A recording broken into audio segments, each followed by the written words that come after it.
Meus guerreiros de plantão, professor Guilherme Lemos, curso online Humanas em Foco, disciplina Atualidades, voltada para o Enem, voltada para os vestibulares tradicionais e concursos públicos. A gente vai trabalhar hoje um tema que, na minha opinião, é um dos mais fortes, um dos mais prováveis. Vocês já estão sendo bombardeados com exercícios, questões sobre essa temática e eu tenho absoluta certeza que o Exame Nacional do Ensino Médio não vai esquecer, tá certo? Dessa temática. Tragédia em Mariana, Minas Gerais. Dia 5 de novembro de 2015, por volta das 3 horas da tarde, ocorreu o rompimento da barragem de rejeitos de mineração de Fundão. 62 milhões de metros cúbicos de lama foram lançadas sobre o distrito de Bento Rodrigues, aniquilada, destruída em 11 minutos. E a lama se propagou, chegando à bacia do Rio Doce. Estamos diante do maior desastre ambiental da história do Brasil, tá certo?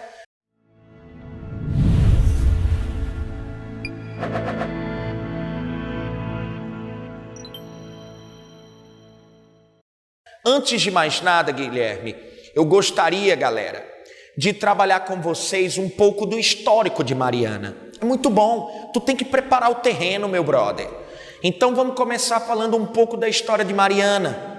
Mariana é uma cidade mineira localizada no quadrilátero ferrífero central, uma das regiões com maior volume de minério de ferro do Brasil, quiçá do mundo.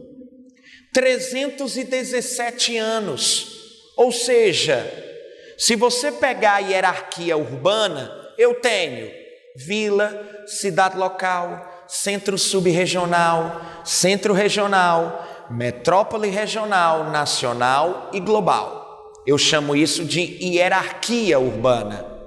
Mas galera, pegando os patamares aí principais para uma compreensão bem genérica, bem geral, eu tenho vila, distrito, município, capital. Qual foi a primeira vila que se formou em Minas Gerais? Mariana.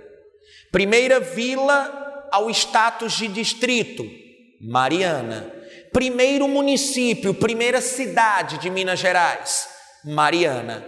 E a primeira capital, antes de BH, antes de Belo Horizonte, Mariana. Galera, Mariana foi tombada pelo IPHAN, Instituto do Patrimônio Artístico e Histórico Nacional. Repetindo, Instituto do Patrimônio Histórico e Artístico Nacional, IPHAN, tá certo? Então, galera, observem vocês que existia na região, nesse distrito de Bento Rodrigues, uma capela, a Capela de São Bento, erguida em 1718. Dentro da capela, eu tenho um padroeiro São Bento, 60 centímetros, talhado em madeira nobre, folheada a ouro. Essa capela marca o surgimento do arraial de Bento Rodrigues. Essa capela, logo em frente à mesma, nós temos uma rota da Estrada Real, durante o século XVII, com o ciclo do ouro. Onde é que eu quero chegar? Destruída a capela, debaixo de lama. E o padroeiro, Guilherme, desaparecido. Então você pode iniciar falando que nós perdemos um pedacinho de nossa história e também já há denúncias de que essas obras sacras estão sendo comercializadas no mercado ilegal, no mercado negro. Então isso chama atenção, tá bom? você citar um pouco o histórico de Mariana, tá certo?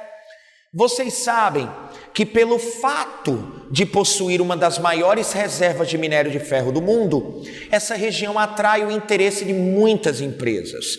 Antes de mais nada, sempre coloque tragédia em Mariana, nunca tragédia de Mariana. Porque não é a primeira barragem de rejeitos de mineração a se romper no Brasil. Nós vamos comentar isso aqui muito bem. Então, galera, a região ela atrai interesse de muitas empresas. Duas das mais importantes do setor de mineração. Eu tenho a brasileira Vale e eu tenho a anglo-australiana BHP Billiton. Por isso nós definimos a Samarco como uma empresa de capital fechado, ou seja, possui duas acionistas. 50% da brasileira Vale, a maior exportadora de minério de ferro do mundo, e a outra metade, os outros 50%, da anglo-australiana BHP Billiton, que é a maior companhia do setor de mineração do mundo. Então, galera, a Samarco Mineradora trata-se de uma joint venture. Eu já trabalhei, e creio que o Regiopídio também, as chamadas formas de oligopólio. Vocês sabem que o monopólio é quando uma empresa domina o mercado de um produto ou serviço, oligopólio quando várias empresas dominam o mercado de um determinado produto ou serviço, ok? Entre as formas de oligopólio eu tenho cartel, trust, holding, o dumping e o joint venture. E aí você pergunta, Guilherme, o que seria o joint venture? É quando duas empresas se associam com fins lucrativos para exercer uma atividade comum. A atividade comum aqui elencada é a mineração. E as duas empresas gigantes que se associaram, Vale e BHP Billiton, e juntas compraram a Samarco. Então a Samarco é uma aquisição, uma empresa de capital fechado. E que vinha muito bem, galera, vinha muito bem. Só para tu teres uma ideia, nos últimos 13 anos, enfim, se você pegar a empresa, ela já tem uma história com mais de 32 anos atuando no mercado. Eu vou pegar um recorte histórico, enfim, mais curto. Nos últimos 5 anos, a Samarco teve um lucro líquido de 13, ouça bem, 13 bilhões de reais. Anualmente, o lucro da Samarco é de 2,8 bilhões. A empresa ia, pelo menos, muito bem, obrigado, tá certo?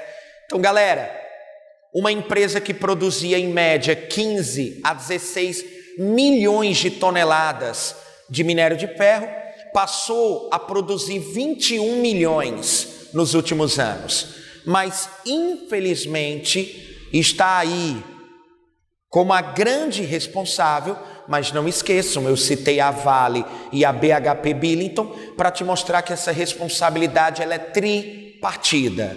O que foi que ocorreu?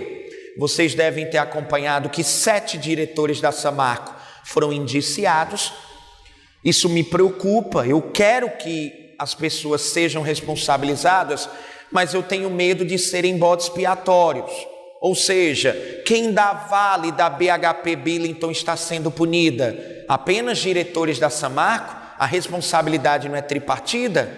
Então isso chama a atenção. Você tem que fazer esse tipo de denúncia, tá bom? Guilherme, e a Samarco, o que foi que ela criou até o presente momento? A Fundação Rio Doce. Ou seja, 4,4 bilhões de reais é o valor da tragédia. Quem forma a Fundação Rio Doce? A Samarco Mineradora, o Ministério Público e a Prefeitura de Mariana. Quem vai arcar com os custos? A Samarco. Como esses 4,4 bilhões de reais foram divididos? 2 bilhões serão pagos esse ano e os 2,4 restantes dividido em 2 parcelas iguais de 1,2 bilhão em 2017 e 2018. Para que esse dinheiro, Guilherme? Para mitigar os impactos ambientais e sociais ocasionados à região, tá bom? Vamos ao acidente, vamos às causas, tá certo? Você pode me perguntar, Guilherme, afinal, quais foram as causas dessa tragédia? Primeiro, se você quiser chamar de tragédia, há um sociólogo chamado e filósofo, Mário Sérgio Cortella, que ele tenta desconstruir essa ideia de tragédia. Por quê? Porque na filosofia, tragédias são todos os eventos que ocorrem onde o homem não tem responsabilidade. Por exemplo, um terremoto é uma tragédia, uma tsunami é uma tragédia, um furacão é uma tragédia. Ou seja, eventos sobre os quais o homem não tem responsabilidade. No caso de Mariana, eu não tenho uma tragédia, eu tenho um desastre, ok? Uma ação humana que decorre num drama, ok? Onde eu quero chegar? Você pode se utilizar dessa expressão desastre em Mariana, tá bom? Então, galera, vamos às causas. Como eu já comentei para vocês, não é a primeira vez que uma barragem se rompe. O Brasil é um país de barragens de rejeitos de mineração. Aquela barragem é um dos modelos mais tradicionais, mais comuns não só no Brasil como no mundo, ok? Primeiro você deve recordar que no Brasil nós temos 663 barragens de rejeitos de mineração.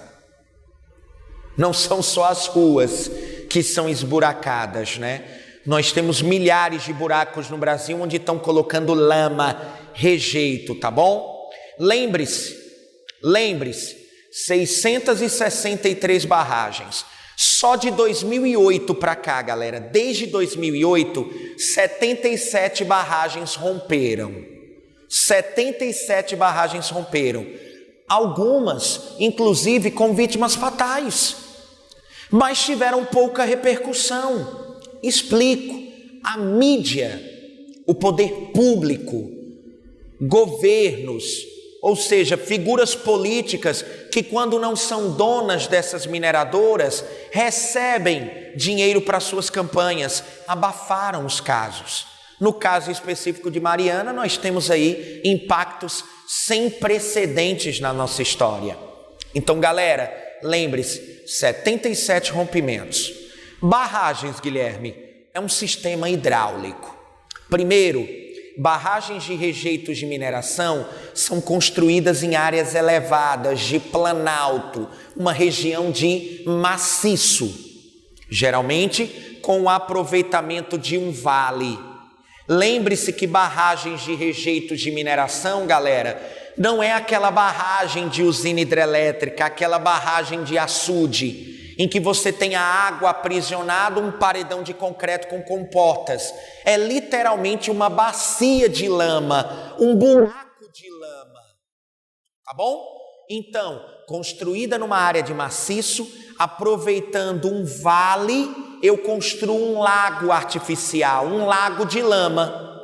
Guilherme, nas paredes, as paredes da barragem podem ser construídas de 3 formas: concreto, solo compactado ou o próprio rejeito solidificado. São segmentos de 15 metros cada, que formam a barreira, a totalidade da estrutura da barragem, tá bom?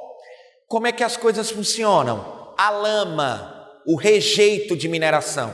Vocês sabem, galera, que o rejeito é o resíduo do processo de mineração, é a sobra, é o lixo após o minério de ferro ser desagregado dos outros compostos. A lama, ela não era tóxica. Eu quero até desmistificar isso. Guilherme, ela não era tóxica? Não.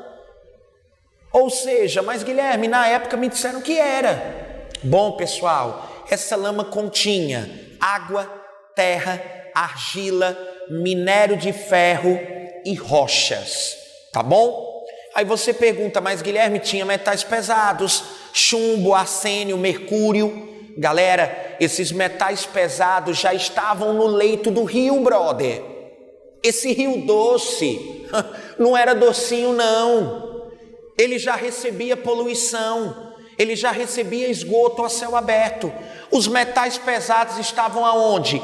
No leito do rio. Quando a lama chegou ao Rio Doce, a água se agitou, água ressurgente, os metais pesados ficaram em suspensão. Quando analisaram a água, essa lama é tóxica, contém metais pesados. Entretanto, quando analisou a mesma isoladamente, observaram que ela não continha metais pesados. Moral da história, os mesmos já estavam no fundo do rio. Beleza, galera? Vamos lá.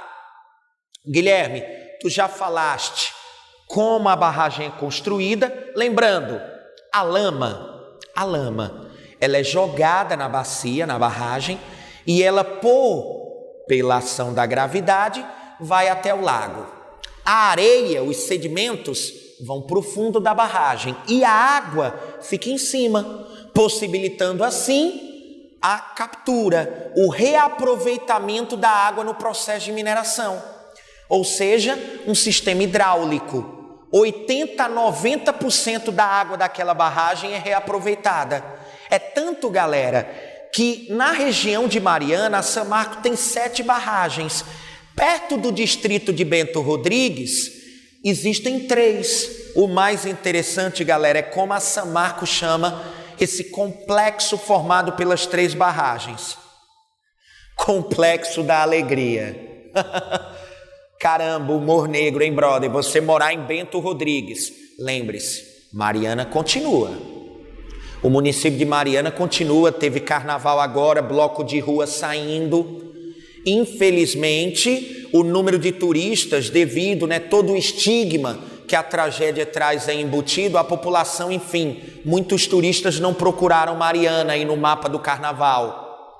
Mas, galera, só o distrito de Bento Rodrigues foi mais arrasado, tá? Mariana permanece, foi um distrito da cidade, um pedaço da cidade que sofreu aí a passagem dessa avalanche de lama. Então, galera, o complexo da alegria, como chama Samarco, é formado pela barragem de Germano, que é a maior, é onde fica a mina. Os rejeitos, a lama vai para Fundão.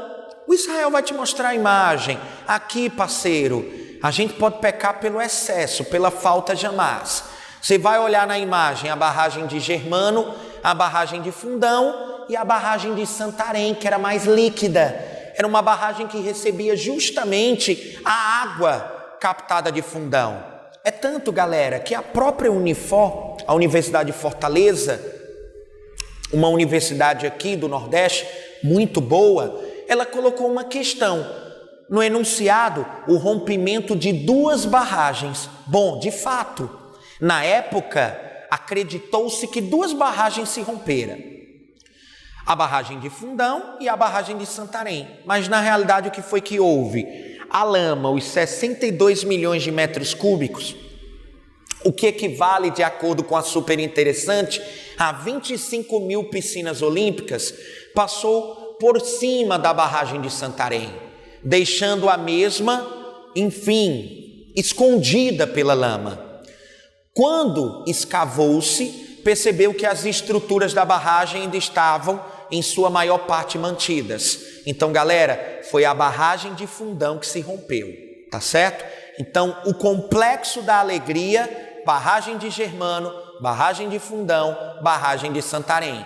Houve um mini acidente, 1 milhão de metros cúbicos de lama na barragem de Germano vazou, houve um rompimento, mas aí a Samarco conseguiu controlar esse vazamento, tá bom? Guilherme, está faltando alguns pontos: impactos ambientais, impactos sociais e soluções. Nós vamos ver isso na parte 2. Antes de finalizarmos as causas do acidente, galera, eu quero te elencar 4, dando uma importância maior para a última, tá bom? 4. De acordo com o Instituto de Sismologia da USP, Universidade de São Paulo, no dia da tragédia ocorreram 4 tremores de terra na região. O maior 2,6 graus de magnitude. Mas, Guilherme, esses tremores seriam suficientes para fazer com que a barragem se rompesse? Não. Galera, equivale a uma chuva forte, uma chuva torrencial atingir a região, tá bom? Mas lembre-se, cara, as barragens eram construídas, galera, sem levar em consideração a atividade sísmica da região. Isso não pode ocorrer. As mineradoras, com aquela ideia de que o Brasil é livre de terremotos pelo fato de se localizar no centro de uma placa tectônica chamada de Sul-Americana, não. O Brasil possui atividade sísmica. Muitos terremotos ocorrem. São Paulo, Sobral, Manaus, Caruaru já registraram tremores de terra. Não só a questão da sismicidade de choque entre placas, mas o próprio processo de cisalhamento, de fraturas. Mas onde eu quero chegar, galera? O Brasil possui sim terremotos, mas de menor intensidade, porque as ondas sísmicas chegam ao nosso território mais baixas, devido à nossa localização de fato no centro. Então, galera, primeiro, tremores de terra. Segundo, falta de monitoramento da barragem. Sem dúvida, essa barragem não foi monitorada. Além da água ser captada através de bombeamento, deveria haver um filtro nas fundações da barragem, e não havia. Então, coloque a falta de monitoramento. Outro ponto, essa barragem, ela poderia, isso é uma hipótese, estar funcionando acima de sua capacidade em quantidade de rejeito. Deveria ocorrer o quê, galera? A realocação, o reposicionamento da barragem. Isso não houve. Então, galera, o processo de alteamento, elevação das paredes da barragem, num dado momento, esse funil não suportou. E o principal, apesar de parte da água ser reaproveitada, muita ainda estava na barragem de Fundão. Excesso de água está sendo colocado como a grande causa. Excesso de água. Essa água infiltrou nos veios da fundação e, obviamente, infiltrações numa parede. Você sabe qual é o resultado: desmoronamento. Guilherme, eu quero a parte 2, cara. Eu estou empolgado, eu quero a parte 2. Galera, aguarda um minutinho. A parte 2 está chegando. Impactos ambientais, sociais, e nessa redação, parceiro, eu vou te oportunizar 5 soluções para você utilizar na sua produção textual. Beijo, um cheiro grande, até a próxima.